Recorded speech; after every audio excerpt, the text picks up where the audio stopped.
Twitch muted, get the Twitter sent out, get our bot in here, and get the Discord posted. All right. Hello, everyone. This is Chris Ingerson, and it is, I was going to say January. It is June 27th, and this is the June 27th TextQuest Devstreams, and it is. So, today we are going to be doing something a little weird in that I am going to redo my tool that I had created for the woods layout level, or well, for the woods level. I can't talk. And we're going to recreate the woods layout tool that I had created for the woods level. This was a tool that, so we look at this, we can go up to CBL Software, TextQuest, woods layout. Basically, this would take a woods layout collection. It would load up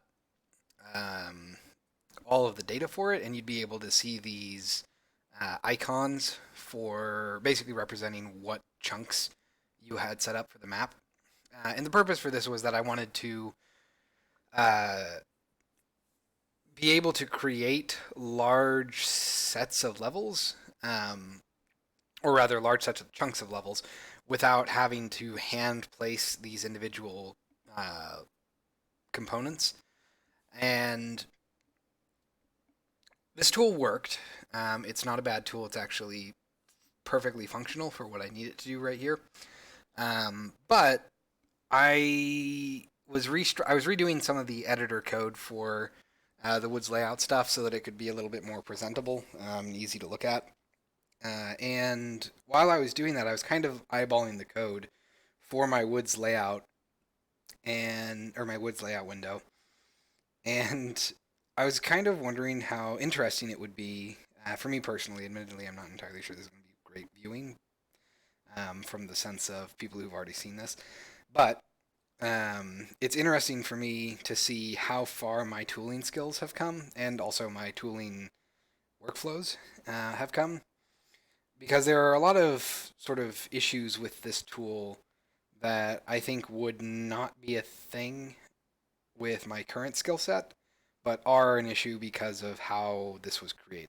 This tool was made, I'm going to say, about 2 years ago. Perhaps, yeah, that's about right. Two years, maybe 3 years ago. Oh man. And because of that, my tooling skills have come a have come a very long way since 2016, when I'm pretty sure I made this. I've just had far more experience with the Unity editor. I'm much more comfortable with editor tooling, and I generally have a better grasp on how to make things efficient, and how to make things work without doing a lot of effort. And that's not me saying like it's so easy to do this. I mean, there are just ways that I've discovered to lift a lot of things or a lot of weight without having to put in a lot of effort to do so. So I would like to basically remake this tool and have it address the new tool address some of the issues that I had with this. Now, most of these are going to be visual, not so much functional, because again, this stuff is functional, but it can be a little difficult to use visually. So, for example, when we are selecting, that's also hilarious, that one was selected, but nothing was showing up. When we are selecting a section to edit it, we click on the individual section, and this is something that I was actually really proud of when I first did this. You can click anywhere. You don't have to click on like the individual toggle. You can actually click like anywhere in here, and it will show you, information. It'll tell you what the type is for this particular chunk. You can see that this is path, top left to bottom right. That's what that path is. We can open up wrapping. We can see information on any sort of wrapping that goes on, which means that when the player reaches a specific side, will they be teleported back so that you can kind of infinitely loop here. We're given information on the walls of the section, which is special prefabs that get spawned in on the edges. These can be things like a tree line or like a fence, or basically anything that's a wall for the most part, or interpreted as a wall. It's just something that gets spawned in so that the player can't walk through that side of the wall, or this side of the section. And then last we have this clutter, which is basically stuff that gets put into the center of it. to give it a sense of, you know, I don't want to say I don't know what the correct term is. It's not lived in, but like a real place. For example, this is in the woods, and it would be very weird to find a perfectly square patch of grass that has no trees in it. So normally this is going to be stuff like trees or twin trees with an offset, the ancient tree. This is basically all the props that we want to spawn in. And we can do stuff like handle rotation for the clutter, so I can kind of do a little bit of randomization to make things fit a little bit better. But the oh, do I want to do that? It's probably okay. Anyway, but as you can see, there are some issues with this. For one, whenever I scroll, you can see that some sections, for some reason, are still visible. I believe, if I remember correctly, this is because I'm manually drawing these overlay sprites. I'm not doing them as part of this layout group, which is also why they show up, where that is why they show up outside of the layout group, even though they really shouldn't. Um, so that's something we're going to try to fix. And the other thing, and these are mostly going to be, again, tooling aesthetic issues that I have. But, and before I forget, we're going to be doing a lot of coding today. One of the other things that I would like to do is I don't like that this section down here expands vertically like that. That is really weird to me. I typically don't like to have sections like this expand vertically because it seems, well, it changes the area that you can interact with. And in my experience, good tooling does not cause dramatic shifts like that. So probably what I would actually do here is instead of having this be horizontal, I would actually move this section because you can see that obviously I'm going to have a very wide menu for this layout. I probably would actually just move this whole inspector section over to the right, basically. So that it would be very easy to see, which means that instead of having just a vertical area, we would actually have a completely a vertical and a horizontal scroll area. So that's kind of an overview of where the current tool is. And we're going to do stuff that basically addresses some aesthetics as well as some. So, for example, we're using the old header drop-downs styles here. We're going to switch over to the more modern day help box drop-down like this, which I think just looks a little bit better. It looks a little bit more clean, a little bit more minimalist. We're only presenting data that's relevant. We're not presenting all data. In the past, I did not have property drawers for these things, by the way. And this kind of gives you as a side diatribe, a preview of what my aesthetics are going to be when I'm designing this tool. I don't like to show more information that is necessary, so I like to try and kind of hide things that aren't being actively used. This is what I did not have a custom inspector before for the woods layout elements in this list. So you just saw all of this whenever you looked at this stuff.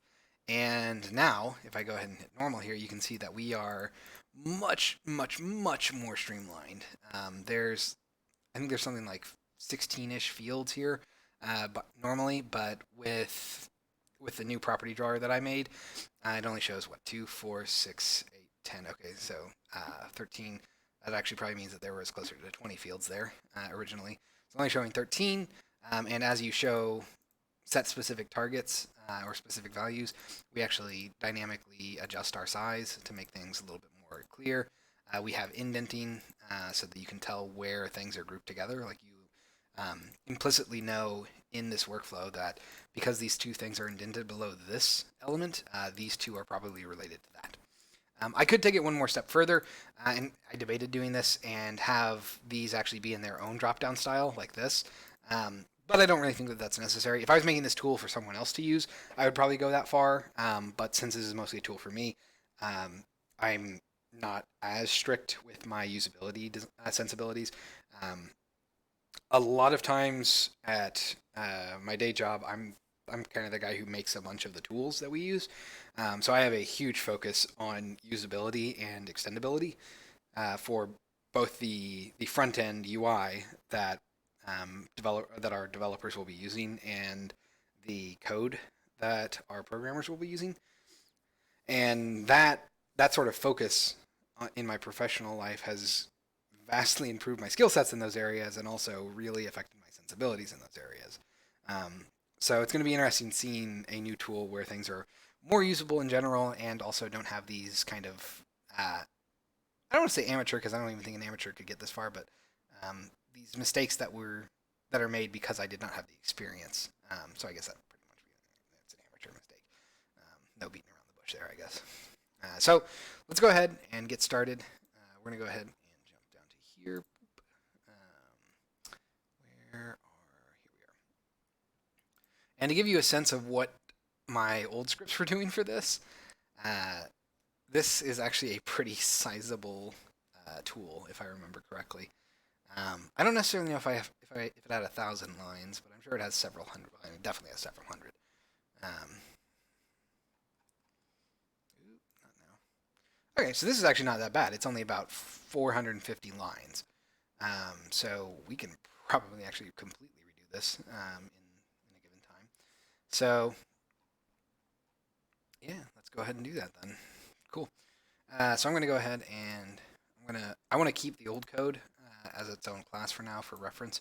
But I'm going to go ahead and create, I'll probably actually rename this real quick. So let's find all references. Okay, so we're going to come down to here. We'll call this woods layout. We'll call this woods layout old. I'm going to go up to here. And then I'm going to refactor this. So I'm just going to call this rename. Woods layout window old. I'm going to let that compile real quick. You're going to complain, but it's okay. I'm going to create. Well, I'm going to let it compile real quick. So one of the main differences that we're going to see is, again, that shift from having our inspector be at the bottom and instead having it be over to the right. The benefit of this is that it actually lets me have a arbitrarily sized vertical scroll area, which means that I'm not always going to even have to have it be a scroll area when I'm looking at specific layouts. Whereas before, because I had the inspector at the bottom, that would naturally squish things.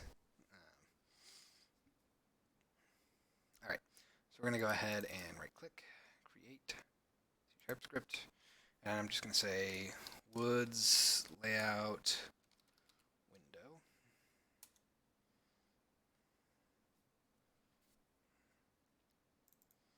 Okay, let's open this up.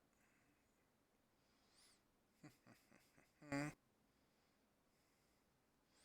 right, so we're going to put this in the text quest namespace. We're going to be using Unity Engine or Editor. Let's see. Anything else that we're going to need off the top of my head? We're going to need using sleepyowl.common editor, and this is going to be an editor window, and I think that's all we really need. So we're going to need to say menu item. This is going to be sleepy owl software slash text quest slash, and I'm actually going to shorten this to SOS because that's kind of what I use. So Sleepy Owl Software SOS slash TextQuest slash. I suppose this would be. I could make it direct. Yeah. All right. So this is going to be window, I believe. Yeah, window. So window SOS TextQuest, and then we'll just go straight into woods layout. Okay. So there's going to be private static void show window, and we're just going to say woods layout window.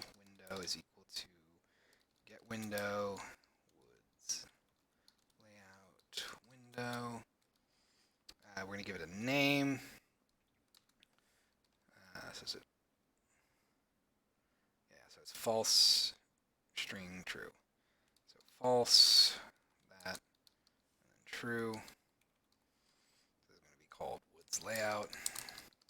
If I wanted to be super fancy, I could actually even set this up to use a GUI content for the title and give it an image to give it its own little icon, similar to how the inspector and hierarchy and all of Unity's built-in tabs that you can see right there have icons. But yeah, that's not really, that's going above and beyond. That's if you're making a custom tool for external use, I feel, or if you just want to show off. And that's not particularly useful for me there. So the other thing that we need to do, private void on GUI. That is the function that actually handles drawing everything. So before we do anything else, we're going to need a couple of things. And I'm actually going to go ahead and pull up, let's see, Woods layout window old. We're going to go to definition here. I'm going to drag this over to here. Let's get rid of you. So I wanted to basically show you a difference in how I code nowadays. Because there are a couple of different things that we have to keep in mind. Wow, I even have the old editor. Oh, yeah, the way we handle this is going to be super different too. Anywho, so one of the things that, let's see, we have load. Oh wow, am I actually doing it that way? I am. That's super hilarious. Okay. So this is an option, certainly. We'll talk about editor GUI utility, actually, because I have a different way of doing this now. Reset. Oh, that makes sense. Okay, so we're going to do a little bit of setup here. Yeah, here we are. The mark's getting dirty. Oh, so we're going to go ahead and initialize what we think we're going to need. So we're going to need definitely, what is it, a Woods layout collection, I believe. So we're going to need a private Woods layout collection. We'll call this the layout right now is equal to null. I suppose we'll want that. And we'll want different mats for those as well, so we'll deal with that. Okay. Do I need a different material? Can I just be smart about it? Well, we're going to need this in any case. So we're going to go ahead and say private void, not void, private that. We'll call that icons is equal to null. We're going to need some consts. So private const int section, well, I do all caps for this. So section size is equal to, I believe it was 50 before, and actually these need to be floats, not ints. And I suppose we'll want a padding as well. I have no idea why I do padding and why I have these separate, but whatever. Private const float padding, and we'll do section padding. Section underscore padding is equal to, I believe it was 5F before. We might actually end up shortening that to something like 3F. All right. And for this, we're going to go ahead and say layout is equal to editor GUI layout dot. Now we can't do property fields because we're not actually working with a serialized object here. That, however, is not always going to be the case. What we're going to end up doing is we're actually going to end up changing that really quickly. So I'm going to go ahead and come down here and I'm going to say private serialized object layout object is equal to null. Okay. I'm going to say layout is equal to editor GUI layout dot object field. We're going to give it, I believe we want a label in front. There we go. So we're going to say new GUI content, blah, blah, blah. It's going to be our layout is the object value, and then we're going to say type of woods layout collection. And then after that, we're going to say false. And then we're going to cast this to a woods layout collection. All right, so in order to talk this through real quick, what I've just done is I've created a field that will show up in our menu. And actually, you know what, before we do that, let's go ahead and save this. We're going to let that compile. And then I'm going to go ahead and open up the menu before we have any of this GUI stuff. So I'm going to basically make a change, go back, let it compile. Then I will show you that change in the GUI. And then I'll talk through kind of like what is going on here, why it's doing that. All right, so now that that is compiled, we can go up to Window, SOS, TextQuest, and Woods Layout. The old stuff was under Sleepy Owl Software, TextQuest, Woods Layout. So we're going to say TextQuest, Woods Layout. So this is a big nothing right now. There's nothing really on here. All you can see is this tab, which I can drag it around. I can dock it if I wanted to. That's all this is. But once I do this, let that compile, which while that's going on, I'm going to add editor GUI dot begin change check, and then we're going to say if editor GUI dot end change check, then we're going to do a couple of things here. So right, this is where things are going to get a little messy. Oh, dang it, I saved out of habit, didn't I? So you can see here that we have this Woods Layout collection. Oh, right, I didn't give it a title, so this needs to say, like, layout or something. Let's go ahead and say that. So this is the field that we just created. It is functional there. However, I actually like to add a space before any fields. In editor windows, I like to add a little bit of extra space here up at the very top because it's, in my opinion, a little too flush with the top. Default fields are. So you can see we now have our layout here. So I'm going to go ahead and I'm going to say at the very front, we're going to say editor GUI layout dot space. It's just going to give us a little bit of a buffer there. We're going to add a tooltip for this. So we're going to say the Woods layout collection asset to edit. And actually, we can get super fancy here and say layout is equal to custom editor utility dot draw. Do I have that? Ooh, I might not. I don't. That's something I have at work. So at work, I have a function that I built that lets me draw fields with buttons to the right of them. I suppose I could still do that, but I'm not too concerned about that right now. So we're going to go ahead and say if we have this change that happens, then actually, a little concern. That's fine. So this change check will basically detect when something happens in this section. So we're going to say if layout is equal to null, then we're just going to say layout object is equal to, or not is equal, equals null. That's what we're going to do there. We're going to make this one line, might as well. Else, we're going to say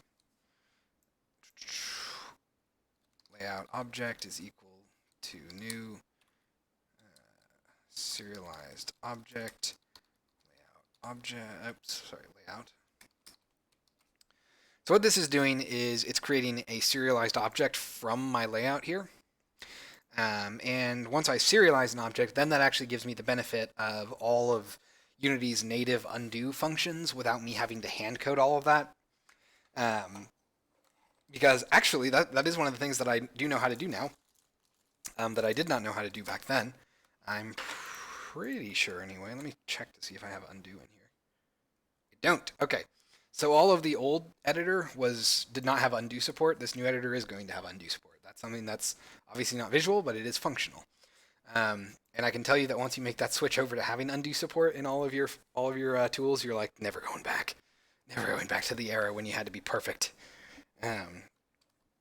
All right, so what we're going to do here is after we present that initial field, we are going to simply say if layout is equal to null, we're just going to go ahead and call return here. And I'm going to show editor GUI layout.help box. We're going to show a message that's a warning. And we're just going to say, please assign, well, how about this? Please reference a Woods layout collection to start editing layout data. Okay, so if we let that compile, we should see a couple of things happen. One, our layout field will be pushed down just a little bit. So we'll have a little bit of space up at the top so that this field is not almost completely flush with this tab line. That is purely an aesthetic choice for me. I just don't like having things be that close. So now you can see that we have a warning that shows up here. And if we drag the entrance in over here, okay, that warning goes away. And then if I set this up, that goes away. All right. Well, it goes away and then it shows up. All right, so next, we're going to go ahead and say the next thing we want to do, I guess, is going to be our size. I'm thinking about what I want to handle here. So we're going to do size, and we're probably going to take basically the same approach we did with the last tool. We're going to have 4 buttons for shifting up, down, left, and right. So everything will shift over. Then we're going to go ahead and say, so the next thing is going to be our field for our size. So now I can say editor GUI layout dot property field. I can go straight into property fields because we now have serialized object. So I'm going to say layout object dot find property, and for that I'm going to need to go back to Woods layout collection. So I'm going to drag that over here. Size is what we're looking for. So I'm going to look up size, and that's now all I have to do to show that size. So we'll go ahead and let that compile, and when it compiles, you'll see a new field here called size once I assign a reference. And this is actually going to be the size that is on Woods layout collection. And however, I just realized I do not actually want to do that. I almost did that. That would have been stupid.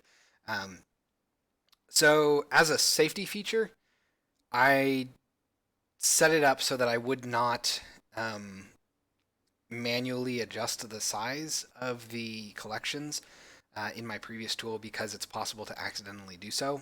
And if you change the size of an array to be smaller, fortunately we do have Control Z now, so that's not going to be as much of a problem. But when you do that, one, it might not be intentional, and then you'd suddenly have a lot less things to work with, which would suck. So you really want to be careful with that. But two, because it can be accidental and therefore screw up your workflow, what I settled on, and this is what I'm actually going to do again, is it's going to be a field that compares itself to a cached value. And if that cached value is different, we will... I'm actually curious. Did I make that? Oh, man, that sucks so hard.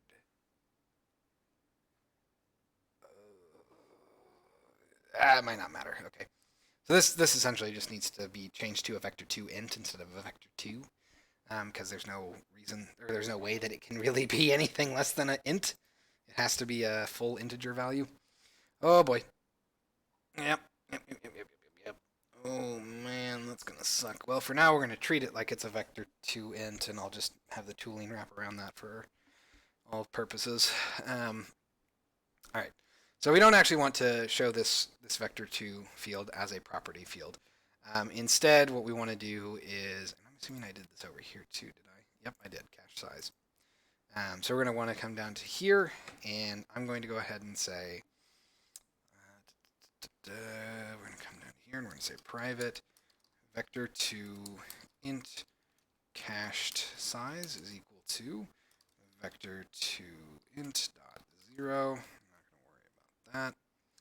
All right. When this happens, Actually, we're going to go ahead and come down here. We're going to say private void initialize, and we're going to take a woods layout collection.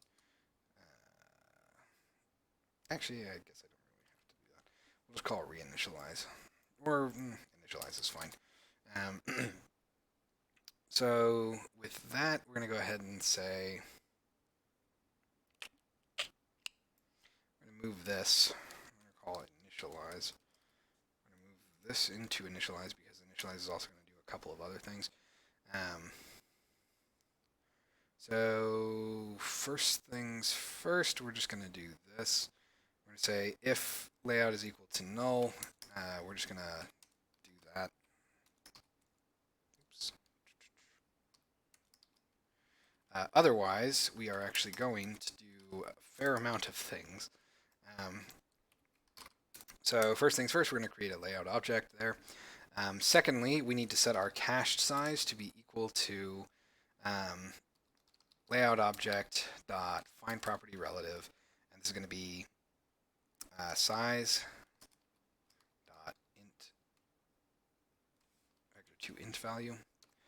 That is, for the most part, going to be correct. I am going to go ahead. I'm going to change this to be a vector2 int. It should not break anything, so we should be fine. I'll just have to real quickly go through and update these things. Oh man, I know you're going to hate me, but you're going to be fine. So we're going to say new vector2 int, new size dot x, new size dot y. And I know you're going to complain, so we're going to cast you all to in, so don't worry. Alright, so we're going to let that compile. And these will, for the most part, change, but that's fine, because I can very quickly kind of navigate all this to figure it out myself, what the sizes are. Man, madness. Alright, let's come down to here. Size. Don't need to do that anymore. Don't need to do that anymore.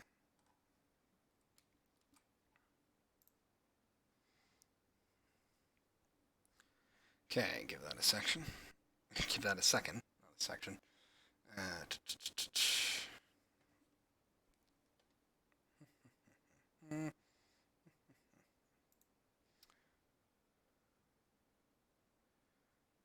Okay. Unfortunately, it does reset these, which is very annoying. So the size of this is, I believe it's 15 wide by 11, or 11 wide by 15 tall. Let's see. Huh, that's curious. Alright, sure, whatever. All the other ones kept their sizes, but not that one for some reason. Oh, whatever. I'm fine with that. Okay, so we're going to go ahead and say file, say project, and then I'm going to go ahead and drag entrance in over to here. You can see that we have a size here now. It is not what I was expecting. Okay, I was expecting that to be like one thing similar to that, but whatever. I was basically expecting this. Cool. That's weird. This is usually the what's the correct way to phrase this? This is how vector 2s and vector 3s are presented when your inspector is too small. So I'm not entirely sure why it's doing that there. That's actually really weird to me. Anywho, for now we're just going to deal with that. And we are going to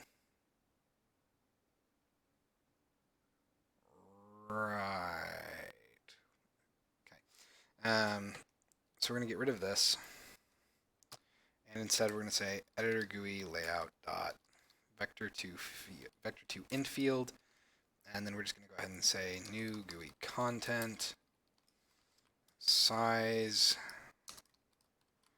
the width and height. Well, how do I specify that? the width and height in sections of the layout collection. Okay. And then we're going to go ahead and say cache size followed by, what are my other options? That's probably actually good enough.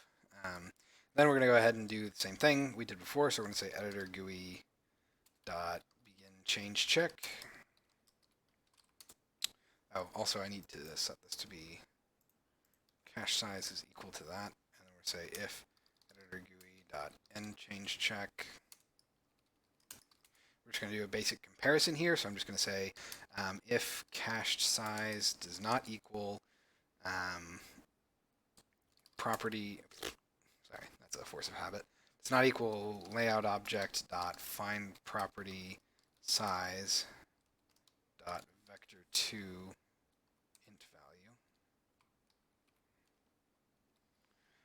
value. So if it doesn't, if those two don't match, then we're going to say editor GUI layout dot help box with a warning again. And this is going to be, let's see, size does not match the layout's existing size. Please reinitialize. Okay. And once we do that, we're going to show a button that says like if GUI layout dot button new GUI content blah blah blah blah blah. We're going to say reinitialize. Okay. And for that, we're just going to call layout dot reinitialize. And we pass it the new size, which is of course going to be, I'm going to do this, public void initialize, vector 2 new size. There's going to be a vector 2 int. There's going to be new size. So we're just going to call initialize new vector 2 new size dot x new size dot y. Okay, reinitialize. Pretty straightforward there. So I guess that means I can just do this. Public void reinitialize vector 2 int new size initialize new size. I don't really know why I set it up like this, because both of these are public. That's pointless, actually. I might as well just call initialize. It's not doing anything special. Which means that I can just call initialize and give it the cached size. Okay.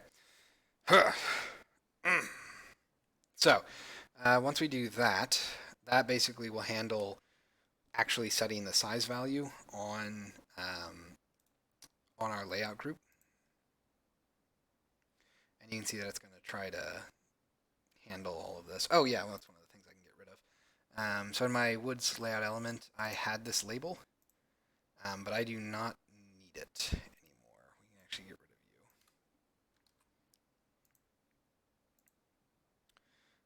Let's see, new elements. We do still need that though, so we can kind of leave that.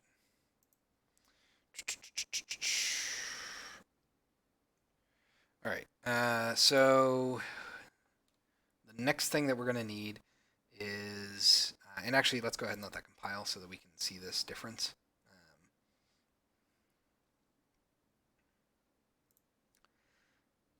Okay, the next thing, oh yes, and this is something else that I need to do.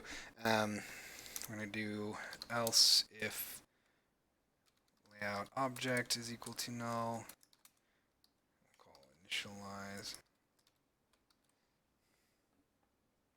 So we need to call initialize on this, even if the layout object, well, even if the layout is not empty or is not null, the layout object might still be null, and therefore we need to initialize that, set it up, and get our cache size and whatnot. So we're going to go ahead and say if, that's fine. So we can let that compile. So this is going to be different, so if I set that to 12, ooh, really now?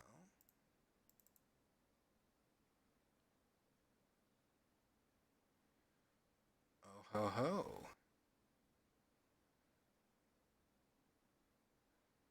Why would you throw a null reference there? That's a bit interesting. Let's find out.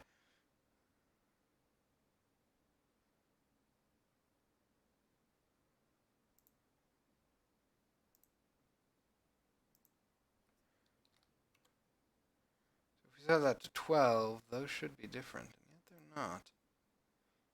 So that's interesting.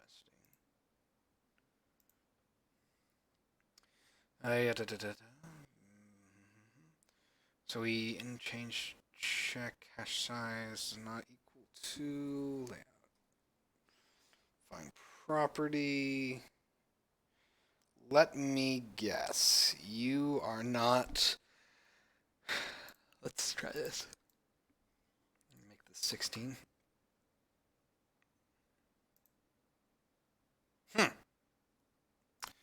Interesting.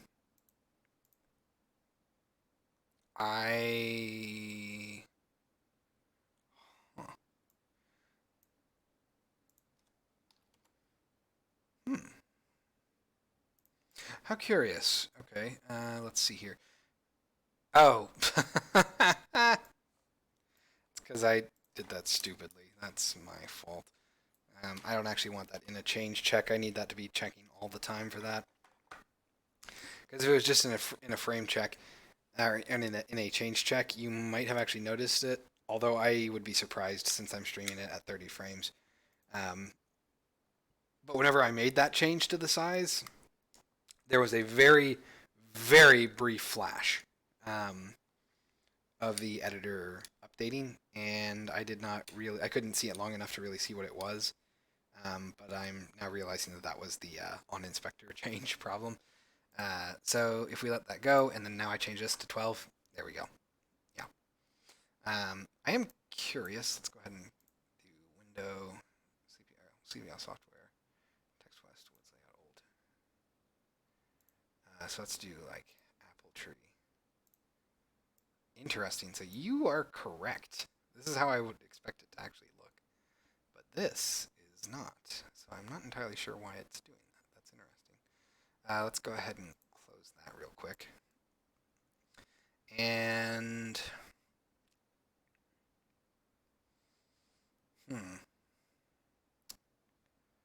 vector 2 infield. I'm curious if I did anything weird here. All I can think of is that I manually wrote or positioned those things. Totally did. Okay. So we might have to do that as well. Just because this is clearly not doing the automated approach like I was hoping, which means that we need to do some fun stuff. So first things first, we're going to go ahead and say, we're going to grab a rect. I'm going to say position is equal to editor GUI layout dot get control rect. It's just going to be, so a single control rect is the size of a standard line in a Unity inspector. So by getting control rect, I should be getting a rect that's roughly the size of that layout field there at the top. So with that, I can do something a little bit more controlled, and we'll be able to do this. So first things first, we are going to say editor GUI dot label field. We're going to give it the position, and then we are going to say new GUI content, and it's going to be this stuff. Okay, pretty straightforward there. Then we're going to go ahead and say position.set, and we are going to say position.x plus editor GUI utility, dot label width, I believe is what we want. Then we're going to say position.y, position.width. We're actually going to wrap that in parentheses. Get fancy with this. And then position.height. We are not quite done yet. So we're going to say position.width minus position, editor GUI utility.label width. And then we're going to multiply that by 0.5f. So we're going to halve the size of it. So that sets up our X position. Well, X position, not X position. Although actually, I'm pretty sure that I had to manually draw my label. No, it's okay. So that should be fine. So that means that I can now do this.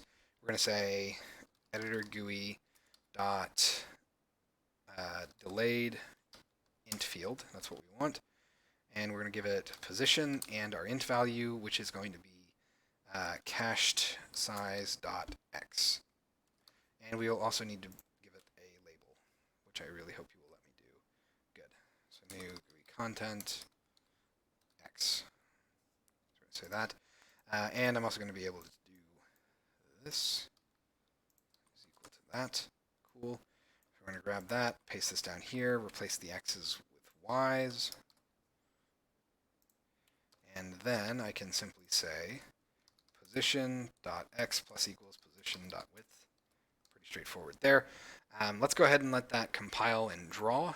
So this should now update to kind of fall more in line with the standard single line fields that we're used to. So this size should basically snap up to here.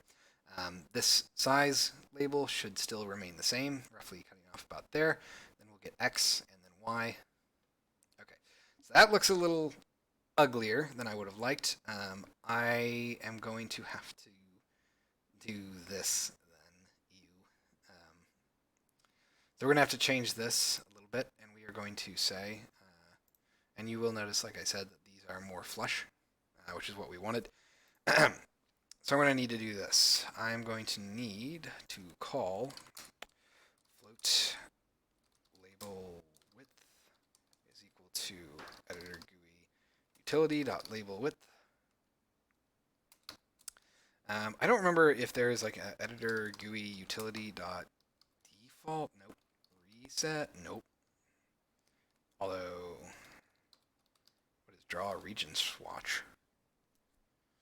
Draw swatch with a filled region between two serialized property curves. Huh. I don't know what that is. That could be cool. So this will draw everything, and by caching this, I can now say, after we set our position here, we're going to say editor GUI utility dot label width is equal to, I'm just going to say 25f, and then at the very bottom here, we're going to say editor GUI utility dot label width is equal to cached. Oops, not that. I just called it label width.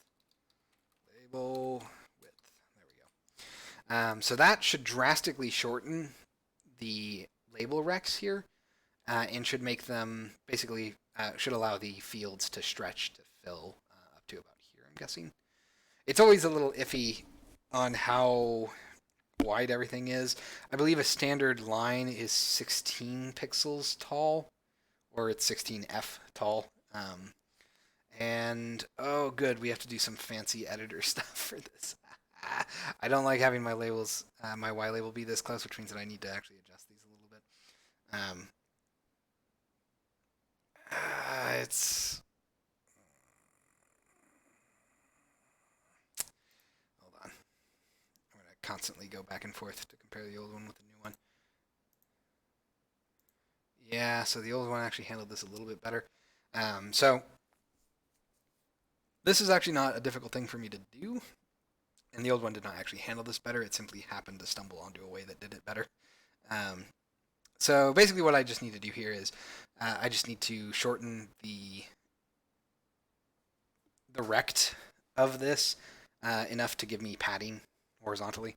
So basically what I want to do here, I think, is instead of setting my position to be this, or my width to be this, I need to actually shorten it a little bit more. So we're going to wrap all that, and we're just going to say minus 5f. And then we're going to get up to here, and we're going to say plus 5f. And I think that will do what we want. Let me think real quick. Yes and no. So if we wanted this to be the case, what I actually need is for this to be 2.5f. Okay, so you will, we'll see how well that works. So if everything works correctly, what should happen is that this will get a little bit shorter, and then this side should stay the same. We want that side to stay flush. If it moves left or right, that means that I'm no longer in standard spacing, which is something that I hate as a tool maker. There we go. Okay, so now we have a little bit of space here. That's much better. I do think I need a little bit more, though, to make it standardized so it doesn't feel lopsided. So we're actually going to double this. So this is going to be 5, and this is going to be 10. So we'll let that compile real quick. I'm going to go ahead and drop this. And that should more or less give me what I want. So this Y label will have a little bit more breathing room to the left. Again, this should remain flush. Right about there. Okay, so that's about what I want. I didn't want these fields to have different lengths. So this should be good. Interesting. We're getting... Oh, that makes sense. So side effect of me being lazy and just drawing the field, or drawing the label with the total position of the rect, is that hovering anywhere actually gives you that, which is nice. I actually don't mind that. That's a pretty useful thing to have there. And then if we change this, one of the reasons that I made it a delayed field instead of a regular field is if you make it a delayed field like that, it will not show that warning until you actually hit enter. That way it doesn't just like harass you while you're typing. All right, so that's pretty straightforward. Let's go ahead and drag this back over here real quick. And the only thing that should be left for this top level GUI is our move left, right, and blah, blah, blah stuff. So let's go ahead and down here, we're going to go ahead and create. Oh boy, this is going to be fun. So we're going to do a horizontal layout. Do we want to do it that way? Let's try to be fancy with this. So we're going to go ahead and say position is equal to editor GUI utility dot, sorry, not utility, layout dot get control rect again. Then we're going to go ahead and say position dot width times equals 0.25. And for those who are curious, the reason I multiply instead of divide is because technically multiplication is usually handled by CPUs faster than division is. That is a optimization that is so infinitesimally small that you do not need to do it. I merely do it because I like to multiply more so than divide whenever I can. So I try to keep that consistent. I'll only divide if it's something that's difficult to do multiplication-wise, like dividing by 3 is much simpler than saying multiply by 0.333. But for the most part, I try to multiply whenever I can. So once we have our position here, we can start doing some fancy stuff, which is going to be, first up, if GUI dot button, and if I recall, yep, there it is. So we're going to say position, and then new GUI content, we're going to say shift left, followed by editor styles dot, what are my buttons here? Yeah, that's what we want. if we do that, then we're going to go ahead and say position.x plus equals position.width. And then we're going to duplicate this. Except this is going to be mini button mid. And this is going to be shift up. Go ahead and copy this, paste that one more time. This is going to be mini button right. So this is down, and this is going to be right. Okay, so if we let that compile, what should happen is now you'll see 4 buttons that should be actually connected to one another. So instead of 4 free-floating buttons, they'll actually be 4 kind of grouped together buttons. And you'll be able to, and they'll just nicely have this coherent view about them. So the left button will have a curve here, but not in the middle. And this is what I was talking about. So you can see that we have a left, up, down, and right. And having it be concise like this just makes it, or having it be conjoined like this just makes it feel a little bit better. And so now you can see we can individually click on these. I would probably actually like to add a little bit of a space between these and the layout and size fields. So I'm going to go ahead and say right here, we're just going to say editor GUI layout dot space. Okay, and then we're going to come down here, and then we're going to say custom editor utility dot draw horizontal line. We'll just give it that, and then we're going to say to do draw the map area and inspector. Okay. That is going to be super fun. So we're going to go ahead and let that compile real quick. So we should see a little bit of a space here now between our size and our buttons here. I'm not sure if I want to make these be a little bit taller or not, because they're kind of a little squat, I feel. Yeah, okay. So we're going to go ahead and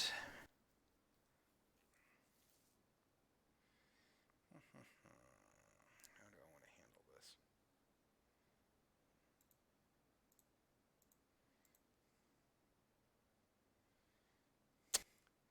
So I'm not sure. I don't think I need a space between shift left, shift up, shift down, shift right, and the line here. I think that's fine as is.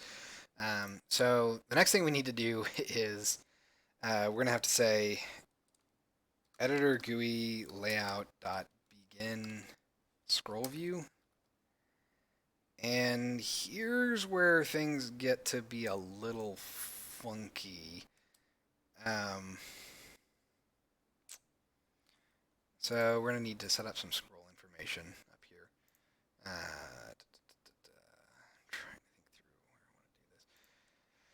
do this. When I'm creating editor windows like this, I tend to group private variables based on their uses. So these are the values on the layout that are kind of important. So I guess actually icon should be down here. So I'm going to go ahead and say private vector2 map scroll is equal to vector2.0. Okay, so we're going to come down to here. We're going to say map scroll is equal to this. Map scroll. Okay. And then we're going to go ahead and say editor GUI layout dot end scroll view. Okay, so that's what this is for. And on top of that, or rather after that, we're going to actually need to draw our inspector. So the next thing I want to do is I want to say float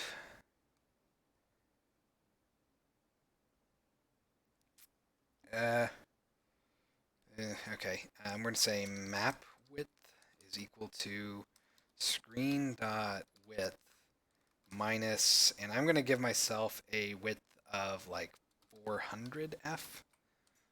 So this begin scroll view is going to take a GUI layout dot width of map width. All right, and the next thing I want to do, this is where things are going to get super weird. Actually, can I do editor GUI dot scroll view? You do not let me do that, do you? Nope. Okay, yeah, so that gets everything all kinds of ugly.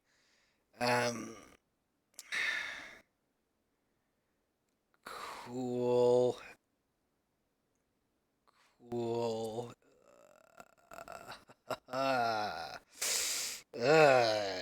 Yikes. I am trying to think through how to do this properly. Um, so I'm going to go ahead and call editor GUI layout dot draw. What is it like?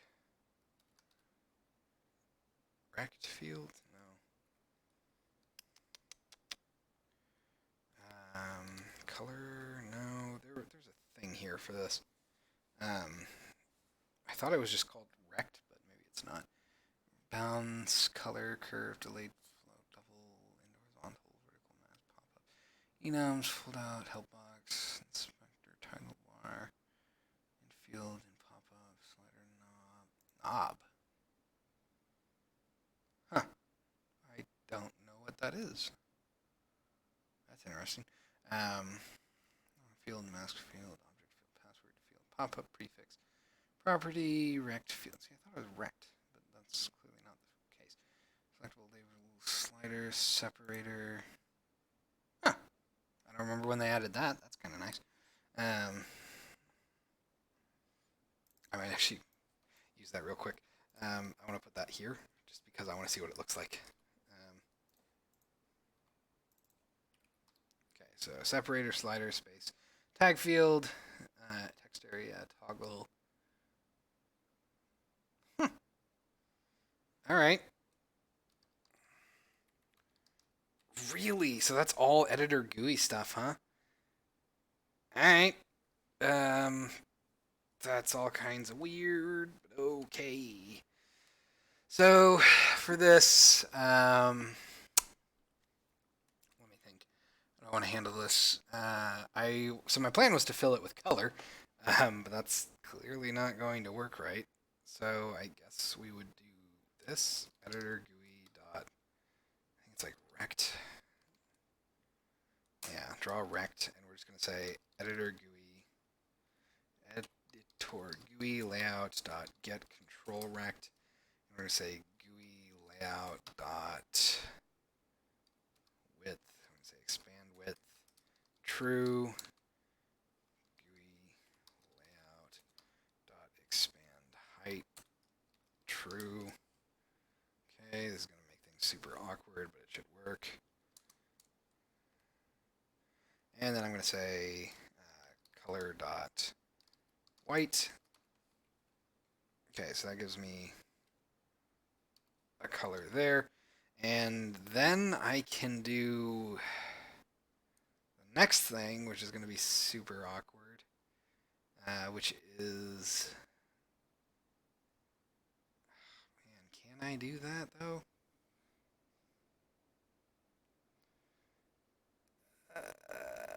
Yes and no. Well, let's let that compile. So if I'm correct, it should give me like a lot of space here. And I'm just trying to figure out how I want to draw that inspector bar. I'm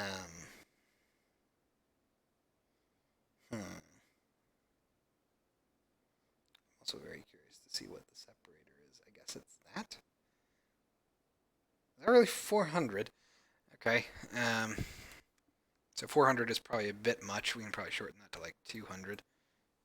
Yeah, we'll do 250 just to give myself some breathing space.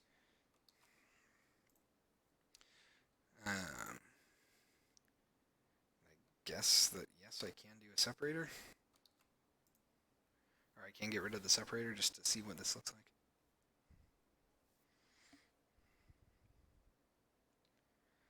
If there's no difference between space and separator, I don't really know what the point is.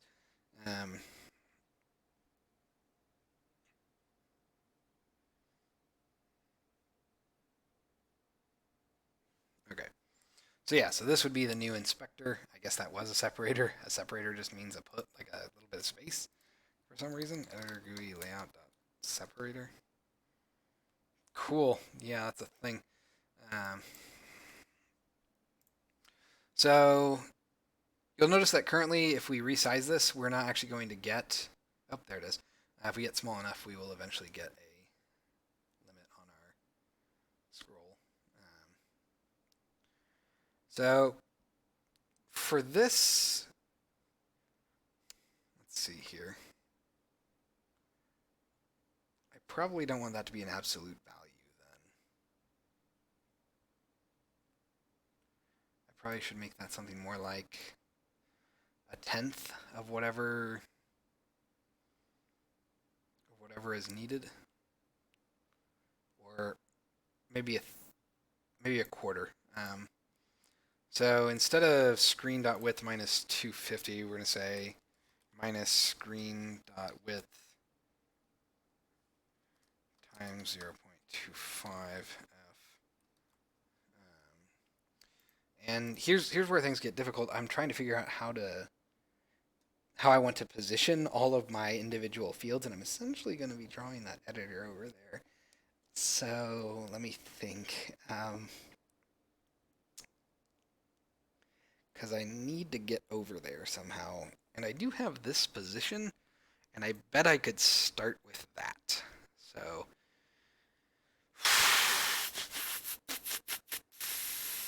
okay.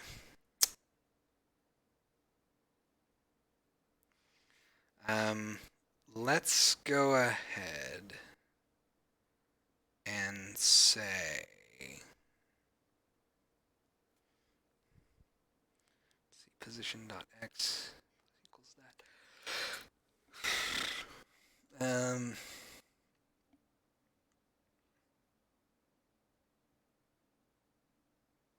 Well, I suppose that would work. So let's try this. We're just going to go ahead and call position dot, our position is equal to editor GUI layout dot get control rect, and then we're going to go ahead and say GUI layout dot height with a height of 0f.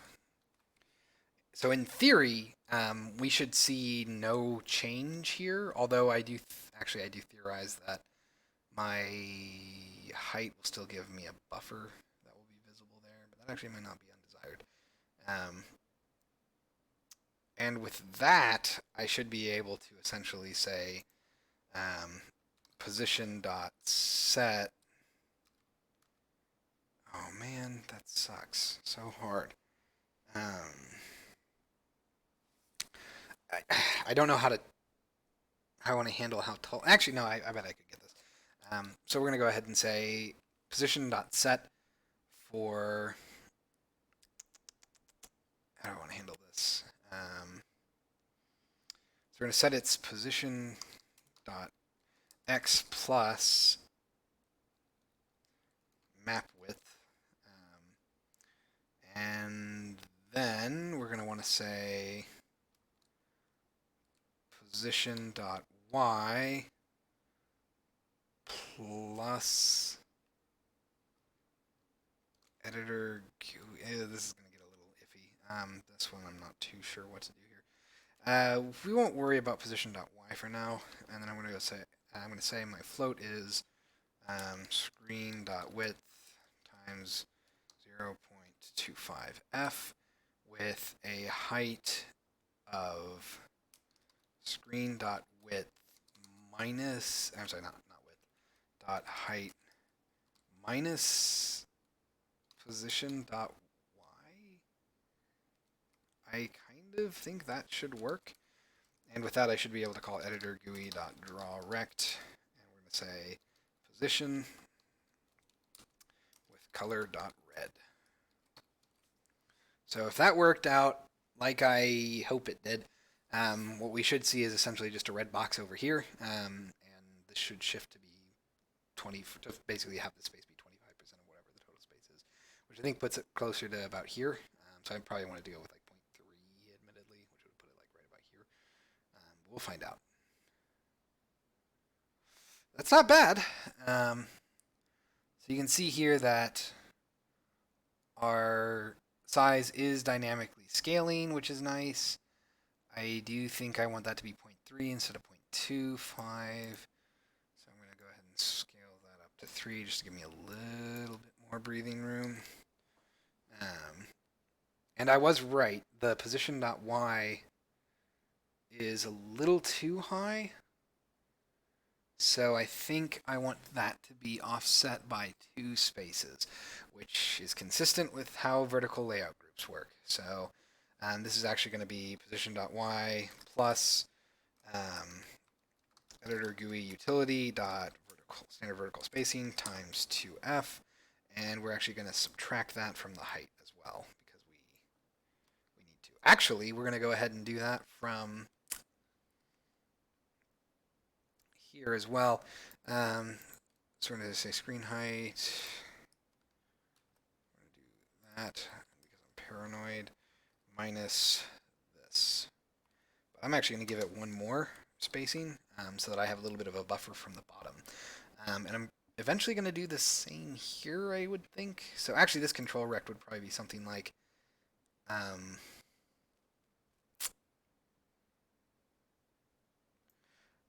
man. Yeah, map width.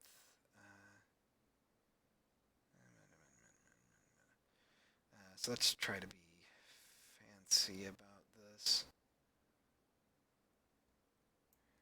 So I think we want GUI layout dot height with that and minus editor GUI utility dot standard vertical spacing. Okay, so we're gonna save that out, and now these should be a little bit more in line. I think my red square here should drop down to be more in line with the white, and both of them should lift slightly so that there's a little bit of a gap at the bottom to make sure that they're not running off to the side. Okay, so they lined up, and we did get more space horizontally, but you can still see them being pretty flush. That makes me nervous because them being flush with the bottom like this makes me think that they are sort of running off the edge a little bit. Let's try this. Try minus standard vertical spacing times 3f. Let's make that times 4. And of course, the width probably needs to shrink down as well. So we're going to say minus editor GUI utility dot spacing. So all of this micro managing for my positioning, I know it doesn't really seem like an important thing, but as someone who has spent a lot of time doing these things, I tend to focus on small details like that. I mean, if you've been watching me for any amount of time, you'll know that I slave over the smallest details, because I'm an insane person. Still not enough. Okay, that's really concerning. I really don't know how big they are. I'm just gonna take a stab in the dark here, and I'm just gonna say like minus 100 here. Because at some point, I'm gonna need to like get there. So this is already about 12 pixels, which is not great. Let's try editor GUI utility dot single line height. See if that fixes that particular issue. Standard vertical spacing, position not wide. That's all fine. Okay, so let's let that compile. I do like that it maintains a relative size. That seems about pretty useful. Most of the time, I'm assuming I'm going to be about here-ish, probably. So we'll have plenty of room in our inspector. And plenty of room for our scroll area, of course. So if that minus 100 still does not fix this issue, I'm not entirely sure what will. All right. Cool. So let's start cutting in there. Let's lower that to like 25. That's about. Let's do 32. That's about 2 lines worth of height. So I have essentially reduced it by about down to about 30% of what it was before. Um, let's see if that actually does anything that I was expecting. Okay, we're looking good there. We're still not looking good down here though. So editor GUI layout dot single. Sorry, not layout, utility. Single line height.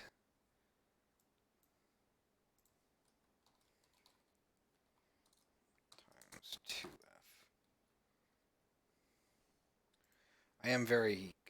I'm very curious to know how far down this goes.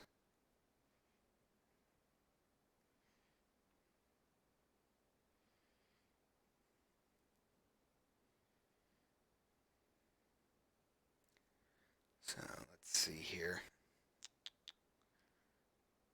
Okay. So we are about 2 lines from the bottom, which is super weird. Okay. Huh. I do not know what to make of that.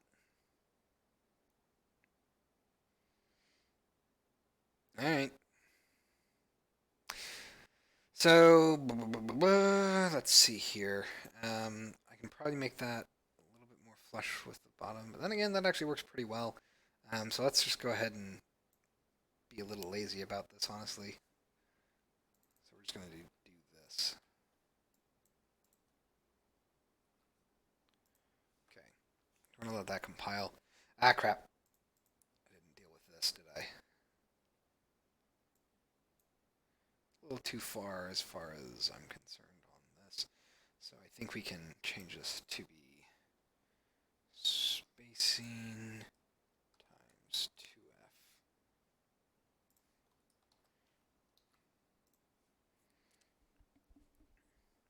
Oh my goodness, this white square is still totally way off the grid. That's not great. So that white one is apparently much larger than I thought it would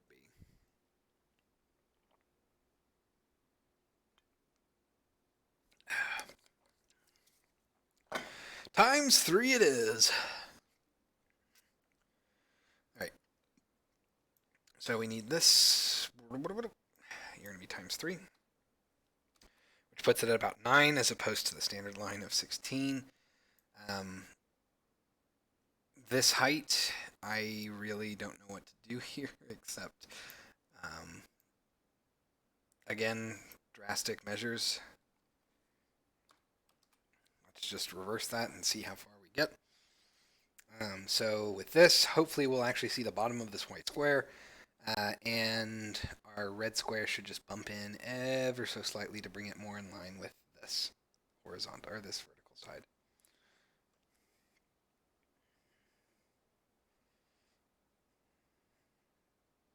There we are. Wow, minus 100 barely brought that up, and I think it's still slightly offset from you. Okay, let me think. 100.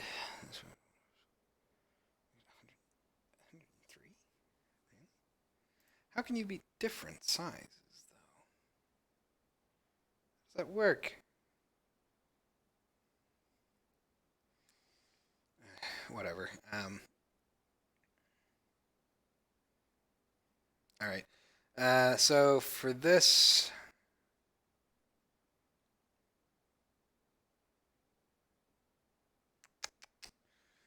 okay.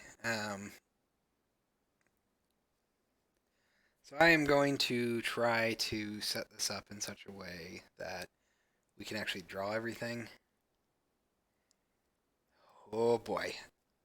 This is going to be fun. Um,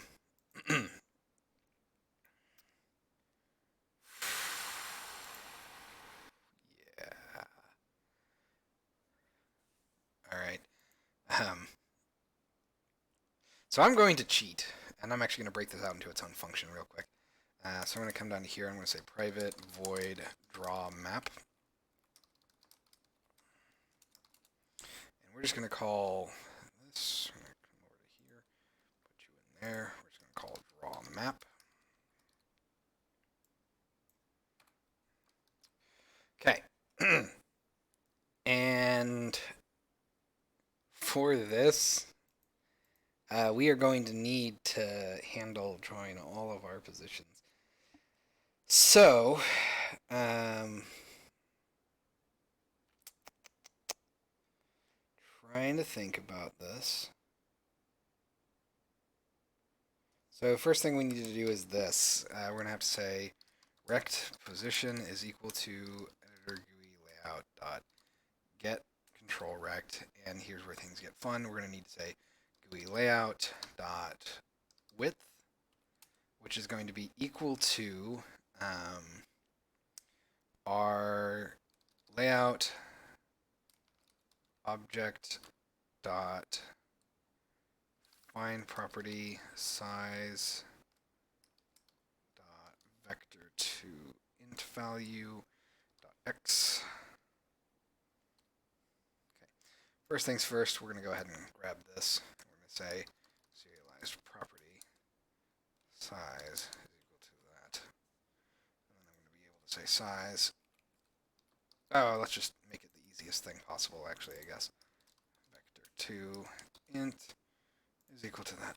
Okay, so size.x with a GUI. So that's going to be size.x times section size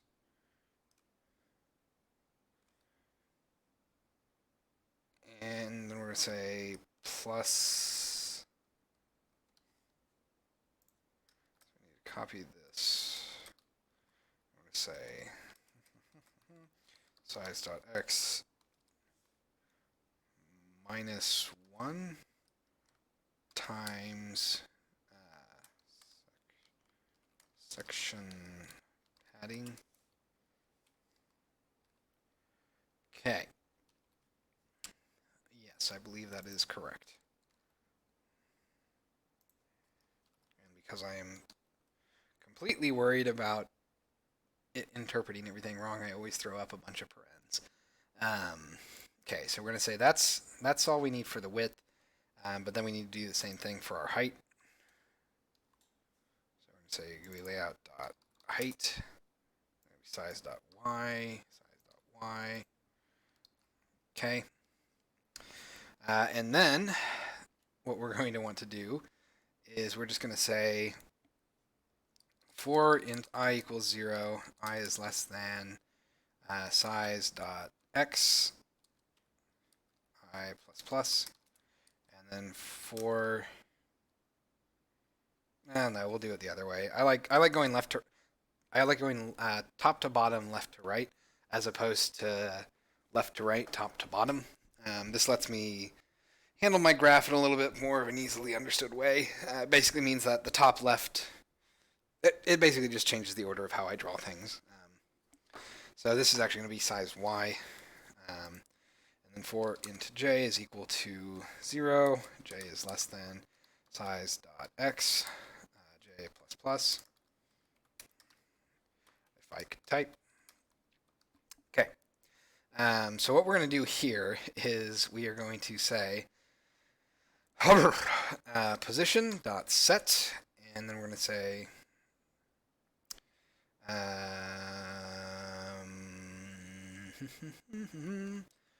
no, actually, I suppose we're going to have to do this a little bit more of a complicated way. We're going to say rect section. Crap. Is that what I call them? Sections. Sections. Yes, sections. Yes, right there. I typed. But brain fart. Sorry. Okay, so this is going to be section rect as equal to a new rect where x is equal to position dot x plus, and then all of this fun stuff, which is going to be size dot x times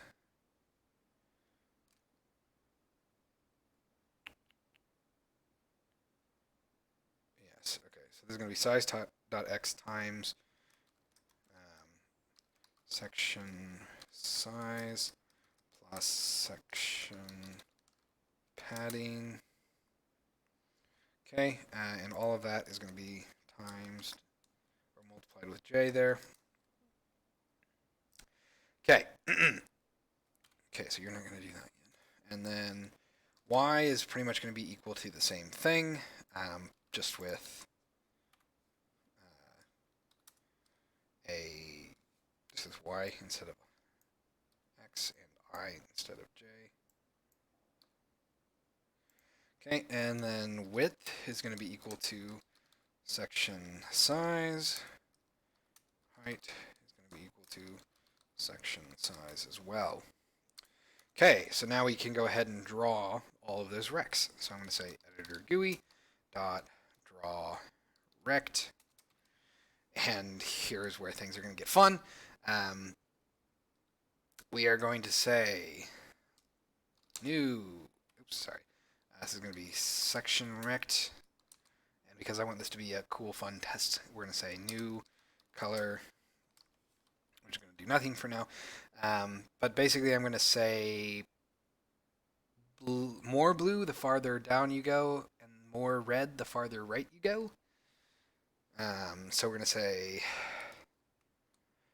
mathf.lerp from 0f to 1f based on mathf.inverse lerp from 0f to size dot x and then j, what we want there, followed by mathf.lerp from 0f to 1f based on mathf.inverse lerp from 0f to size.y based on I. Okay, and then 0f, I guess. And then 1f, might as well. What? Did I do something weird? Oh, right. Okay. And we're going to do that. Cool. So that should, in theory, draw all of my recs for a given layout group. It's not going to have any of the information on them, obviously, but it should at least populate and draw a rect. Except they will immediately be covered over by that, so I have to get rid of that real quick. This will also have the benefit of pushing our scroll rect if things are set up correctly. So we should actually see the scroll bars pop up.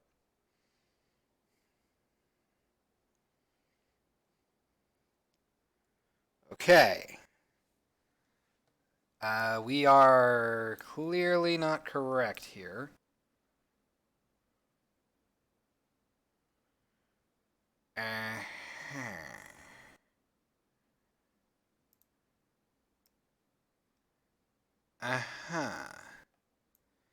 So, what the frig? How on earth did that happen? Position.x.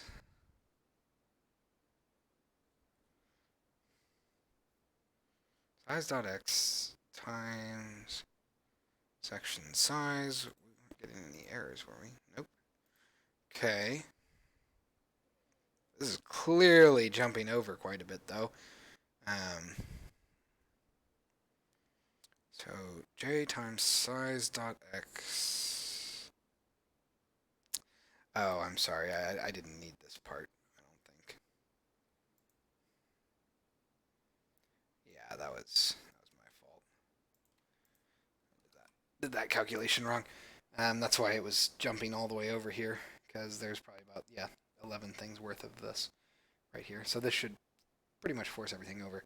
Um, Although that's odd. I wonder why it wasn't rolling really in the y-axis. Did I do something stupid there?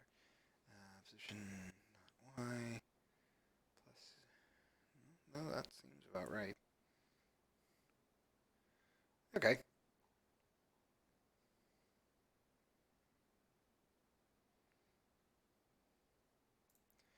Huh? Oh, right. I did RGB. I don't know why I thought it was RBG for some reason. I'm stupid. Sometimes I'm apparently having a brain fart.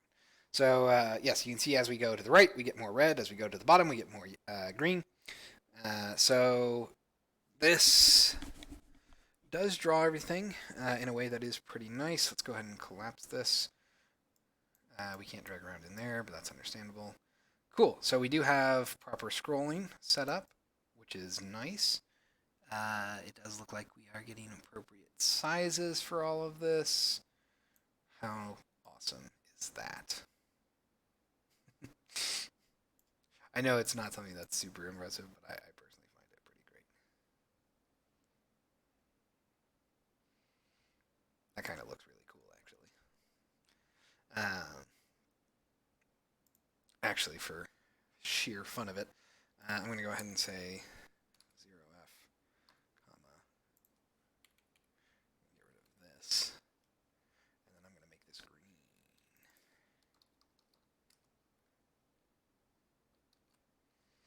Actually, we'll make it a nicer shade of green too, so we'll say new color, and then like 0f, 0.8f, 0f, 1f, might as well. And we'll make that 0.7f. So we have our individual sections drawing now, in the sense that their recs are being appropriately calculated. The next thing is going to be actually setting or drawing up information about them.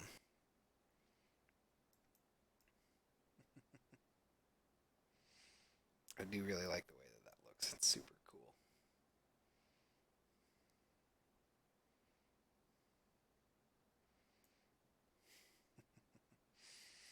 I'm going to get a screenshot of that. Because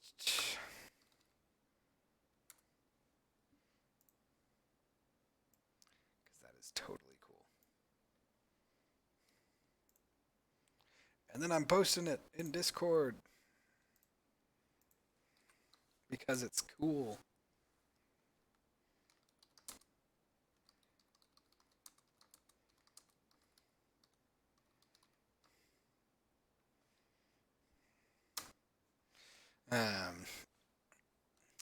So now that we have everything calculating out or calculated correctly, it's going to be a matter of actually drawing information for this. So probably how we want to handle this is we're going to need to grab our sections again. So we're going to go ahead and stop playing. So now instead of calling just draw rect with this color, we're probably going to say editor GUI dot draw texture.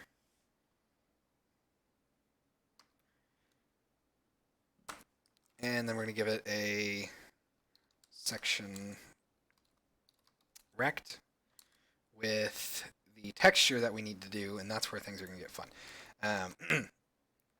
All right, so for this, do I have layout.get element?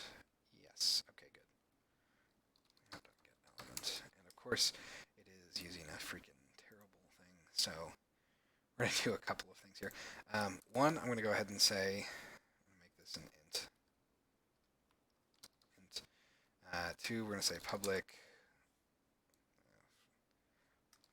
woods layout element get element vector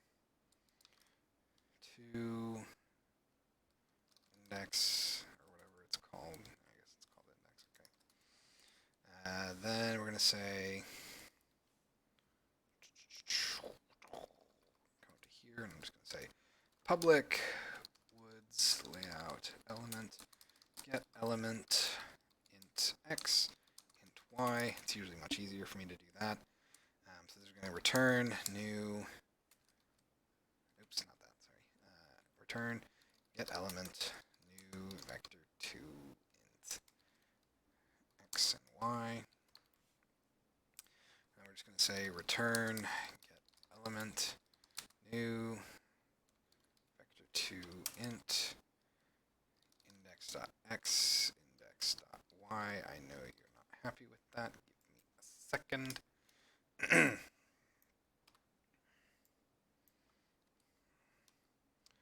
to cast those both to ints, and we should be good. So that means I can come up to here, and I can say j and I. That should get me my appropriate element, and then now I need to go up to here. And here's where we do some fun editor stuff. So, for those who have, I think I might have done this once or twice on the Devstream. I do this a lot more at work, honestly. So, one of the things that the old system did, you can see that we have this editor GUI utility.load. So editor GUI utility, what that does is it targets a specific folder in the root of your project called, I think it's like editor resources or built-in resources or something like that. So let's go ahead, actually, before we do anything else. I'm going to go ahead and comment that. We're going to keep our rainbow going for a second here. We're going to come back to here. Oh, I closed it. And here in the editor default resources, you can see that I have something called section icon collection, which has all of this information in it. And we also have a couple of materials that are used to just draw on top of the image to tint it. But we don't actually want to do that anymore. Or rather, we are going to do it a little bit differently. We still need to grab this, but the way it's handled is a little awkward. So before, what I would do is I would call editor default, or I would call editor GUI utility dot load, and that loads assets that are in that folder. So they have to be in this folder, which is not the worst, but it's a little frustrating because it means that I have to have this editor default resources folder in the root of my project. That is non-negotiable. Unlike other resource folders, editor default resources has to be in the root. I'm not a fan of doing that for any tools that I create. I do not like having to have assets in a specific like hard-coded path. So what I tend to do nowadays is instead of having a hard set path that requires something like editor GUI utility.load, I'll do a much more adaptive process, which is going to look like this. So we're going to come down to here. We're going to say private woods layout section icon collection. Wow, that is a super long name. Icons. We're going to say get. And we're going to return at the end of the day icons. And we're going to say if icons is equal to null. Then we're going to do a bunch of editor shenanigans. So the first things I need to do is I need to say asset database dot find assets, and then we're going to give it a filter. And that filter is going to be t colon and this. So this is essentially the same as typing t colon woods layout section icon collection into the search bar in the project folder there. So this will return a list of an array of strings that are the paths to those objects. So paths is equal to There should only ever be one of these in the project, so I'm not really worried about having to sort through them. So what I'm going to do here is say if paths is greater than 0, then we're going to say asset database dot load asset at path. We're going to give it this long-winded name, and then we're going to say asset database dot GUID to asset path, and then we're going to give it paths of 0. Okay, that, paths.length. Then we can simply say icons is equal to that. Pretty straightforward. So now we can come back down to here. We can comment this out, and we can say editor GUI.draw preview texture, and then we're going to give it layout.get element. I'm sorry, icons dot get icon. What did I get? Texture, I guess.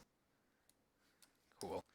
And then we're going to say layout.get element, and then ji dot id. Okay. So that should draw everything the way we would expect. So let's go ahead and call up SOS, text quest, woods layout. Give it the entrance. So it's going to jump from this beautiful rainbow of colors to our new, or to the actual sections of it. There we are. So you can see that we can actually see all of our wonderful, wonderful sections. So I did try to reduce the spacing a little bit from what it was previously. If we look at window, Sleepy House software, text quest, layout old, let's grab the apple tree. You can kind of see that we had a little bit more spacing between all of our sections, which is not terrible, but it does give us a weird kind of disjointment. So just by bringing them a little bit closer together, it makes it a little bit easier to see while still retaining that nice spacing that we had before. So now we have the actual sections drawing. The next thing we need to do is make the toggles. Or actually, no, let's go with the labels first. That way we can get these individual grid labels so we can easily see where everything is. So for that, we're going to need, we have our preview texture. Now I can go ahead and just say editor GUI dot label field section rect with new GUI content. Then we're just going to say string.format, blah, blah, blah. And then we're going to say editor styles dot, what are my label ones? It's like centered gray mini label is what I want.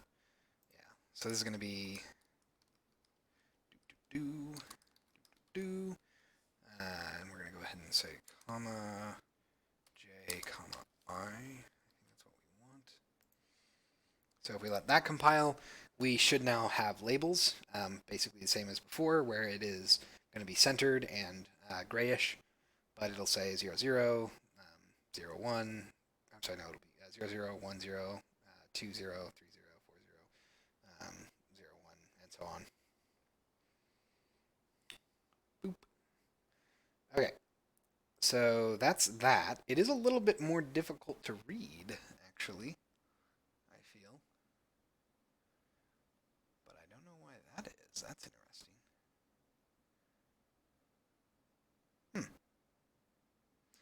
Well, it's not the end of the world. Because for the most part, you can still read everything, and if worse comes to worse, you can always infer by looking at the surrounding points. That is interesting. I feel like 0, 5. I guess they're about the same. It just feels like this is a little bit harder to read for some reason. Yeah, I'm sure it's fine. Excuse me. minor details like that bug me. All right. So the next thing that we want to do is we are going to draw these toggle areas. So we're going to go ahead and say editor GUI dot toggle. I am honestly going to assume that it's going to be like this. So we're going to say toggle left section rect GUI content dot none. The value of false. That is probably what we did. So actually, we're going to do this. So we're going to say map scroll private vector to int active section is equal to new vector to int -1 -1. Okay. And then I'm going to say, let's see here.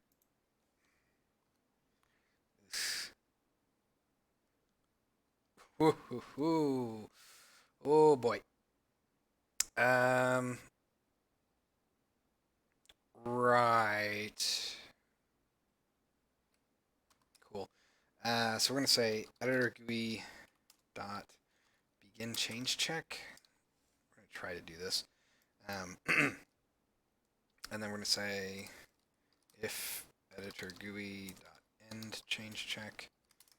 We're going to go ahead and say bool is selected is selected is equal to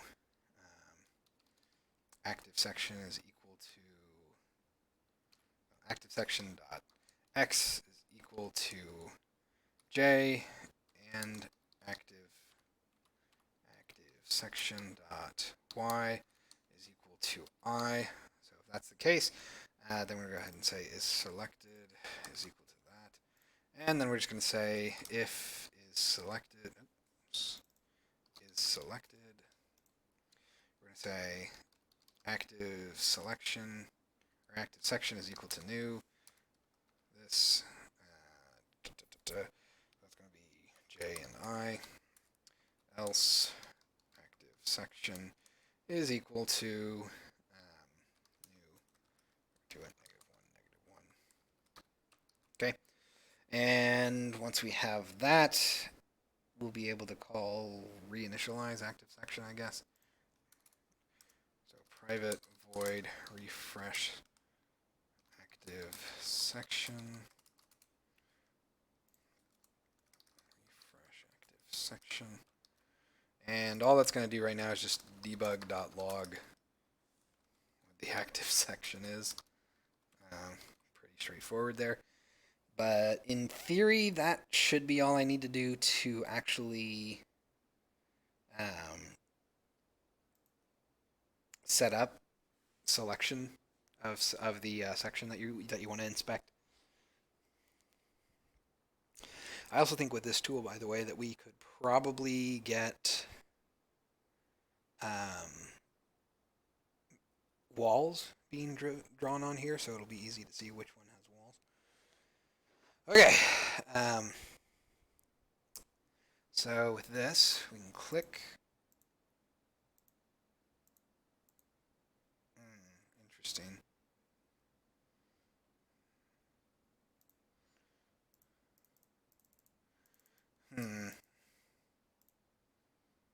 Did I not set this up? Oh, it's because I set that to be false. No wonder. Yeah, that's kind of important. So we have the same interactions that we did before, where you can click anywhere in these recs, and as long as you click inside the rec, it will change the selection, which is nice. Now that we have that, we can actually get this to start drawing on the inspector to the right.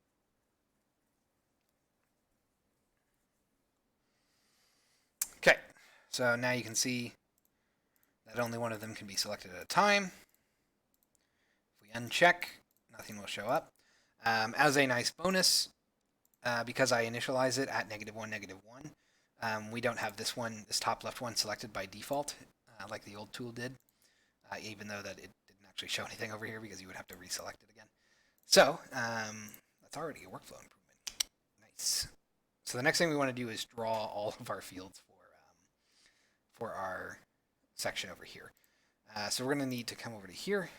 We can get rid of this. I am going to go ahead and say private void draw active section. So all we're going to do here is just say if active section dot x is less than 0, then we're going to return and say, oh, this is also going to take a rect position. Okay, and then we're going to say serialized property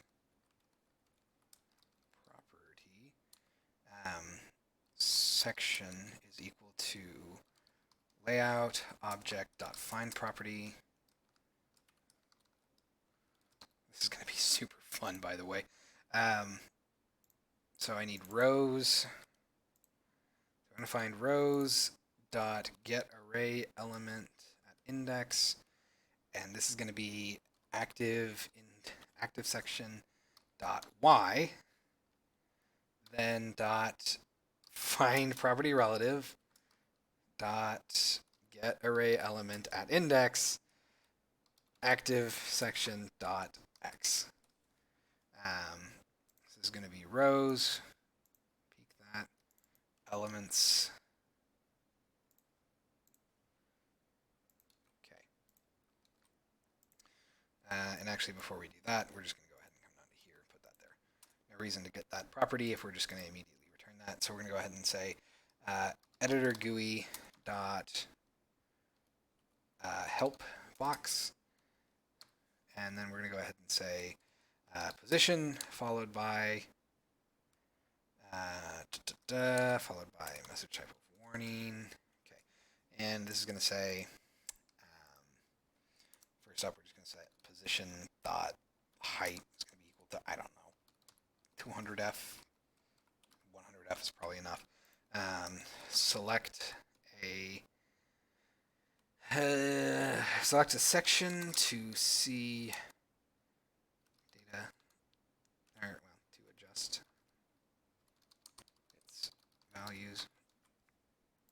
Okay, let's go ahead and let that compile. So we should see a warning. Oh crap, that's not actually going to do anything yet. So we're going to go ahead and grab this, and we're just going to say draw active section position.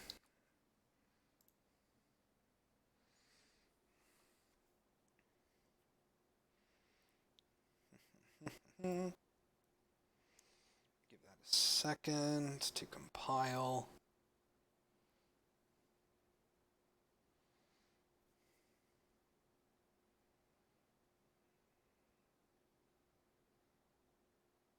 Okay, so I could drastically shorten that.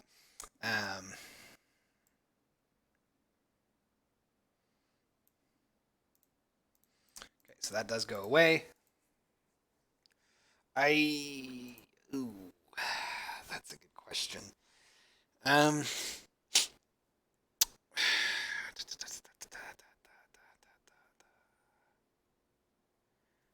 Woof.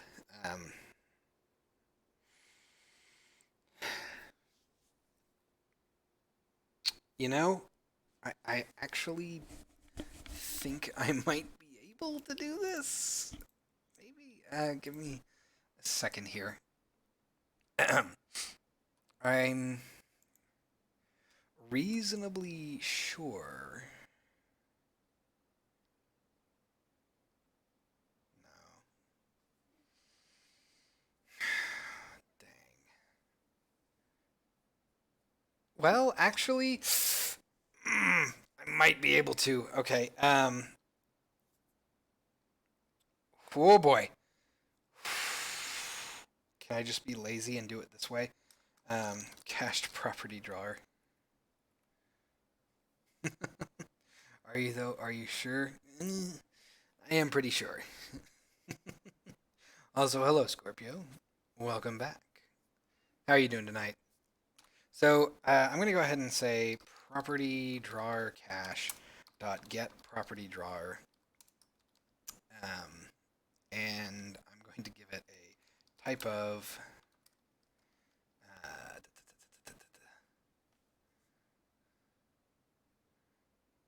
let's see, system.type. Yeah, so we're going to say type of woods layout element. Okay. So I got to remember how to do this properly because I've only done this every now and then. It's basically this. Yes. No. Yes. No. Give me a second here. So create property drawer might be what I want. Yes. Okay. So for that, I need to say, and I give it a property. Cool. So I need to do this. Create property drawer, give it the type, and then we're going to give it the section as the property. That's going to give us our property drawer. Drawer is equal to that. Let's see if we can get this working because, oh my goodness, if we can, that will be amazing. So I'm going to go ahead and say drawer.onGUI, and then we just pass it in position with a property, which is our section, and then a label, which I guess is going to be GUI content. Or we're just gonna say new GUI content, like test. Okay. In theory, this will draw it right here. In theory. Doing fine? Well, that's just fine then. Yeah, the stream today has been mostly me working on this tool because I'm basically redoing my old workflow here. And so close. Okay, so we had a null reference. Where did it come from? Where did you go?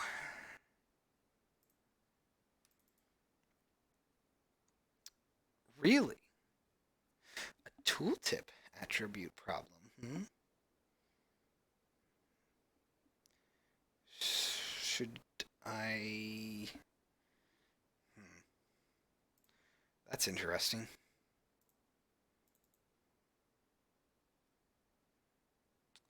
Ooh, okay. I see what's going on there. I might have been trying to be too smart for my own good then. So let's go back to here. Let's just make this a regular old property draw. Well, I guess the quickest way to do this is let's just get rid of that. I'll let that compile. So I think we're on the right track here, but we'll see. Anyway, so to bring you up to speed on what we've been doing, Scorpio, the left woods layout menu here is the new woods layout menu, and the right one that's currently over it is the old one. I was curious to see how revisiting a old tool and redoing it would really pan out because I know a lot more about tooling nowadays than I did back when I first made this. Yes! Look at that! Oh, that's beautiful. I knew that it was going to do this, which is a bit unfortunate, but that's just. Um, if I give it a GUI content of none. Yeah, okay, I got an idea.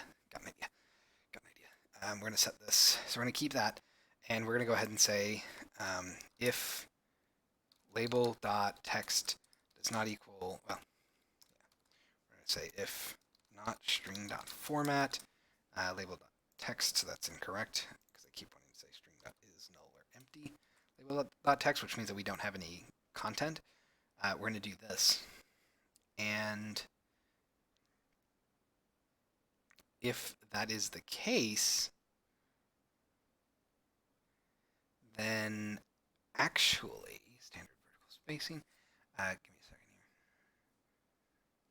So this label field can stay there. Ooh, yeah, we're gonna have to change this property drawer a little bit, but I think we'll be fine. Okay, so here's where it gets fun. So we're gonna say if property dot is expanded or label dot this thing. So or that.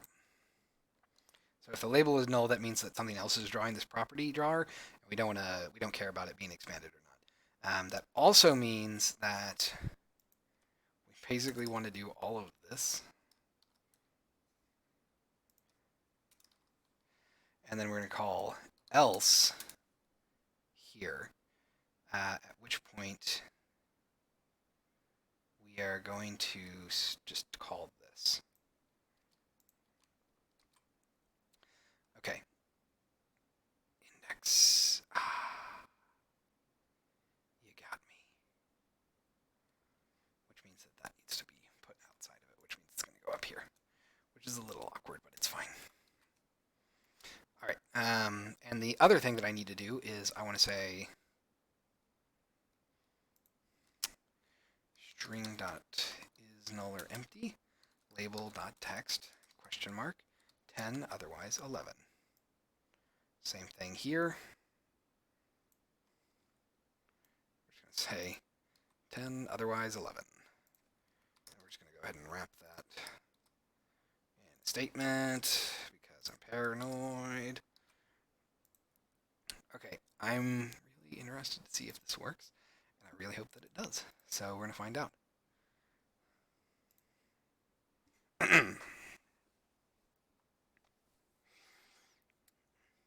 So in theory, this will make that label, that toggle at the top go away, which may actually be undesirable. Maybe I do actually want that.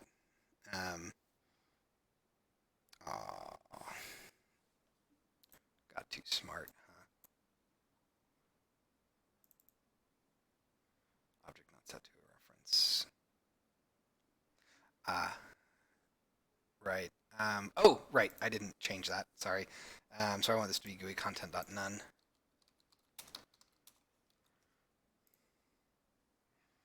Right. So let's clear that real quick.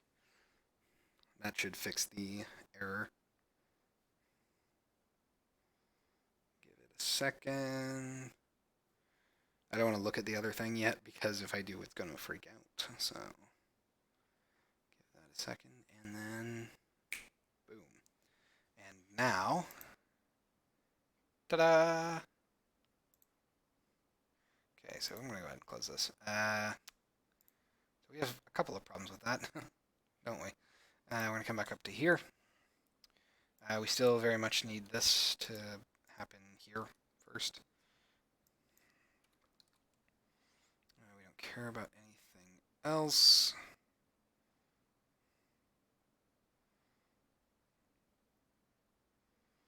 Let's see here. Position dot set position dot y plus standard vertical spacing. Oh, then actually I don't need this at all. I don't think. Well, no, I do need that, I guess. Let me think here. Go plus position dot height.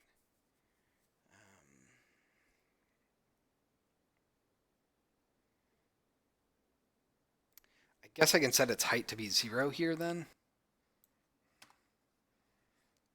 That should deal with that offset. Yeah. I guess I'm not really crazy about that though. Position dot height plus standard vertical spacing to be 0, which would essentially be doing the same thing, which means that I don't think I need this even. So let's go ahead and let that go. So now we should still have our wrapper. Everything should basically fill up there. But now,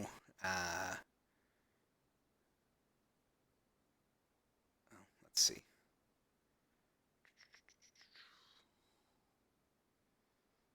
There we go. And simultaneously, because I'm an insane person, I want to make sure that like this still works.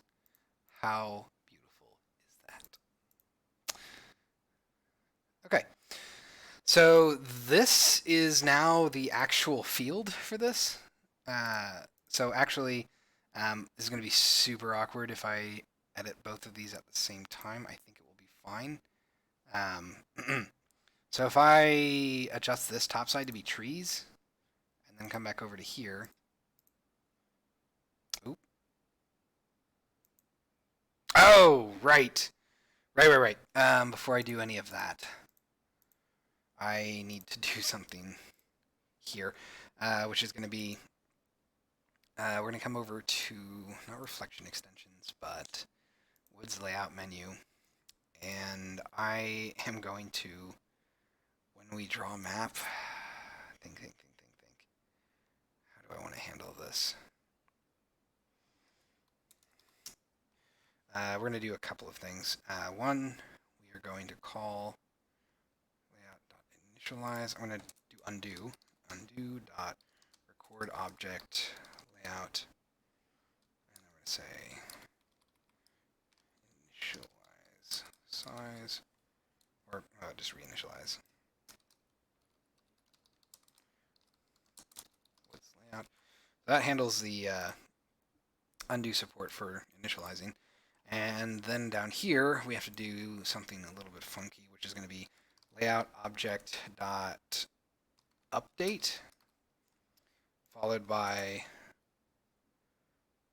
oh wait, no, I'm sorry. Let's grab this.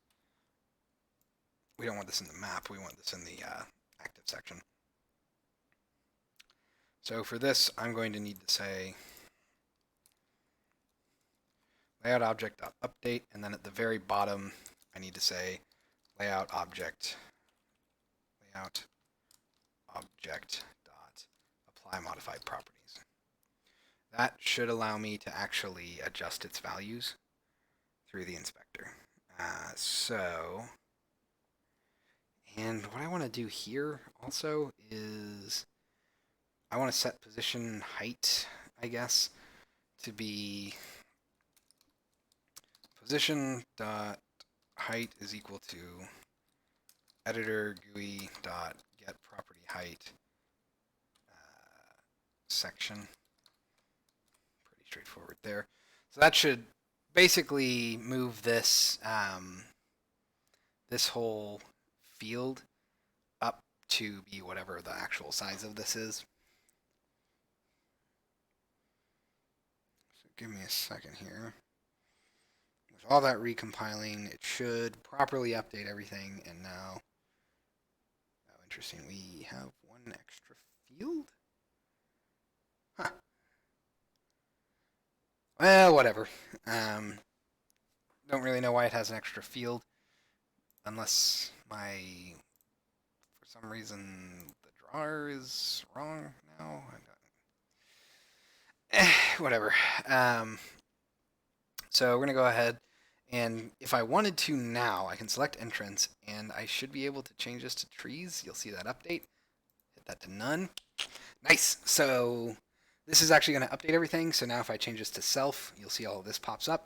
If I change that to self, it's starting to lag behind, which is a little weird, and I'm assuming that is okay. So this is going to be a little tricky. Instead, that probably means that I don't want to actually do this. We don't actually care about that, I suppose. And actually, because of that, I'm always probably going to just go ahead and say editor GUI dot label field, and then position followed by GUI content dot none followed by editor styles dot help box. Okay. Go ahead and let that compile. So my theory, by the way, for why we had extra space and then why we had not enough space is that these vector 2 fields are not evaluating correctly for some reason in editor windows. Um, that would explain why we had so much like verticality to it, even if we had plenty of room. So that's just a weird thing I guess we'll have to deal with. But the main thing here is that, and the reason that I'm assuming that is because you can see that the actual correct values are being calculated over here, but they just weren't being calculated over here, which is fine. Okay, so if I set this back to none, you can see that we now have a ton of nice little features. We have an actual inspector bar that's not really too hard to look at. We can shrink this in, which is pretty nice. I really like this. Yeah, this tool is so much better than the old one was. If I unselect you or deselect you, we have a select a section to adjust its values. Okay, looking pretty good. I can't really do too much with that, honestly. So yeah, that probably means that I'm going to actually set this up to say, I'm going to go ahead and say position dot set position dot x plus editor GUI utility dot standard vertical spacing position dot y plus editor GUI utility dot standard vertical spacing with a width of position dot width minus editor GUI utility dot standard vertical spacing times 2f, and a height that is going to be, I'm going to just say editor GUI utility dot standard, single line height times 2f. Honestly, I think that's pretty good. We'll go ahead and let that go. And once that compiles, we'll probably call it a night there. Because I'm sure people have important things to do, like watch the Democratic primary debate. If only because yesterday's was so entertaining. So this is actually really nice. I was a little concerned that I was going to have a lot of trouble with this, but it's reassuring to see that my skill set has indeed grown a fair amount. I could probably make that like 3. It clearly wants to be something other than that, because that downsampling is atrocious. Let's give it times 3. So this new editor should essentially be functional, probably with one more stab at it, I think. And from there, we'll be able to code a much more comprehensive woods layout manager, and that will let us just have a much better featured. So yeah, it's like something stupid like 2.5, I bet.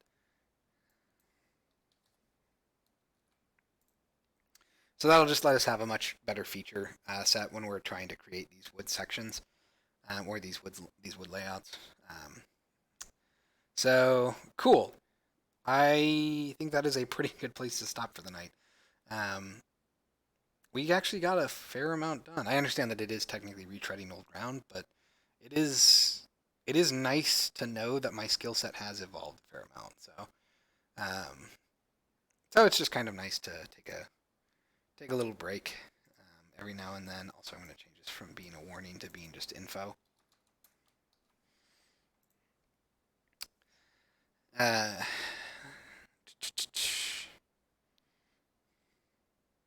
Oh, you know what? I will add that tonight, actually. So Scorpio, next time we do a stream, I should have a dashbot, or yeah, a nightbot command that will talk about the Reddit. I'm not sure what I'm going to make it, but I will make it something. So, but yeah, thank you for talking about that again. We do have a Reddit now called our text quest, and that is the cat wanting attention. So we're gonna go ahead and end it there for the night. Super excited about the new tool. Super excited about the new workflow. This is gonna be fun to work on. It's gonna be just a nice little chance for me to kind of shake the cobwebs off and do a little bit of light tooling and just have some fun with it. So, as always, I want to thank you all very much for watching, and I will see you all next time.